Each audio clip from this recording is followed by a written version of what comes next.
Every year for the Summoners War anniversary, we get a bonus Hall of Heroes, which gives us a choice of a previous Hall of Heroes in light, dark, fire, water, wind. Come to us gives us 5 specific choices, one of each element, and then we get to choose one to open up and farm for a Hall of Heroes that we may have missed. So here's the thing though, many of us have just assumed throughout the course of 8 years that the anniversary Hall of Heroes are completely random based on previous Hall of Heroes that Come to us feels are suited for the event.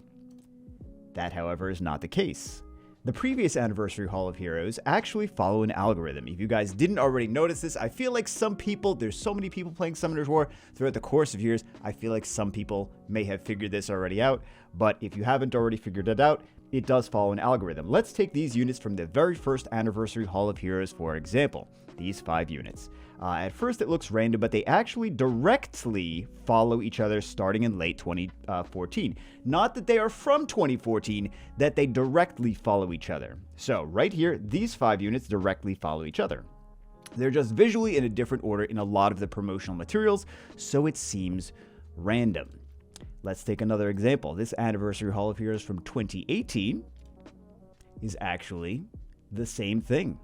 Again, they're directly after each other chronologically, just visually in a different order in some of the banners and promotional materials. This actually repeats consistently for all of them every year. So therefore, if we allow the algorithm to continue and Come to us doesn't change things, which to be honest, they love to change things sometimes, so they could be just completely different this year because they just feel like it. Who knows? It is Come to us. We already know the choices for the 8-year Anniversary Hall of Heroes if they follow the same pattern. Since we will likely get 2 different Anniversary Choice Hall of Heroes like last year, we used to just get 1. Last year we got 2. We can logically assume that these will be the ones. Again, this is only if they follow the same pattern that they have been following previously. So, for the first Anniversary Hall of Heroes, this is the prediction. Again, as long as Come to us does not change the way they've done things. So, Lewis, which is one of the worst units in the entire game, in my opinion. One of the worst LD4s in the game, one of the worst units in the game. Will probably get a buff sometime, but that doesn't guarantee anything. Kamiya is a lot of turn cycling and control, pretty good for siege, 4-star towers. Orochi used to be popular in the early days, still has a speed lead to pair with Bernard for arena offense. There's actually someone that was just using Orochi this week as a swift, super crazy fast Orochi. He's his own speed lead. They were just nuking, they were doing it against cleave teams. They were just nuking things out with Orochi moving first before any of the opponent's cleave monsters. So, he's actually decent for arena offense with Bernard if you don't have any other speed leads, as well as lots of dots, and can be built for more of a fast bruiser with additional damage and speed damage to still do quite good damage. Underappreciated. And lots of multi-hits, so he does counter Triana as well for something like Siege. We have Miang Guild War Speed Lead. Nice Guild War Speed Lead. Cleanse, not for defense because you don't know what she's going to actually do. Cleanse Heal skill 3, Strip Damage skill 2. Pretty solid unit. High rune requirements to build how she's supposed to. I really like the unit. She's very flexible. She's very versatile. However, it is very hard to rune a good Miang. Antari's much lower rune requirements. You don't have to worry about the speed very much. Very good for PvP. And a Luxac unit for when you battle players that you know are stronger than you and need that extra RNG on your side. So that is the prediction for the first Hall of Heroes.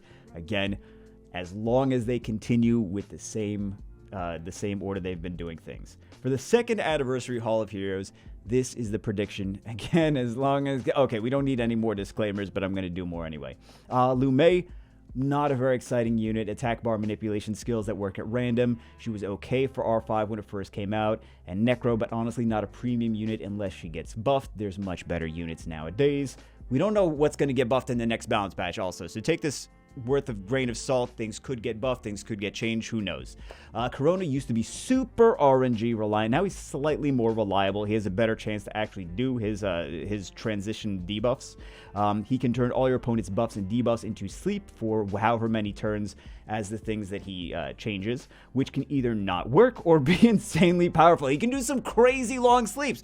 Just the opponent's just asleep for the entire match. Even worse than Hathor. He's basically Gani Hathor by himself if he works. If he Countess loves the RNG units. which can either not work or be insanely powerful. It's random, most likely to be in your favor, but still random, or more likely, not most likely, more likely. Great versus Shield Will comps because they got a lot of buffs to start out with. Morris, he's basically the budget Nana. He rolls dice at the start. He doesn't work exactly like Nana, but you know, he is a revive unit. He rolls dice and he can't be cooled down. That's a reason I'm calling him the budget Nana, just FYI. He rolls dice at the start of his turn to randomly revive all dead allies. All dead allies. He's very RNG reliant like the other dice magicians, but when he works, he does crazy stuff. Odds are not in your favor, but he has no cooldown. He's really solid in some of the labyrinth stages. Like, he's not gonna like have a 50 or 75% to AoE revive all of your dead allies every turn, because this is an every turn thing. If you haven't used him, this is every turn. But when he does work, he essentially changes matches completely. Everything on your team just revives itself. Which is ridiculous. Chilling, he's great, but don't pick this. You can get him from the Guild Magic Shop. You don't need to get Chilling from Hall of Heroes. You can just get him from that. He's a great unit for, mostly for Guild Siege, I use him. Duematef, not a very meta unit. He does help protect your allies with defense, weapon, crit resist. His skill 3 is only single target stun attack bar decrease. He can be okay once in a blue moon. I would not recommend building him unless he gets buffed. Not a very useful unit. So, out of all of these, I would say there's a lot of good ones here. I say if you don't have Kamiya, get Kamiya.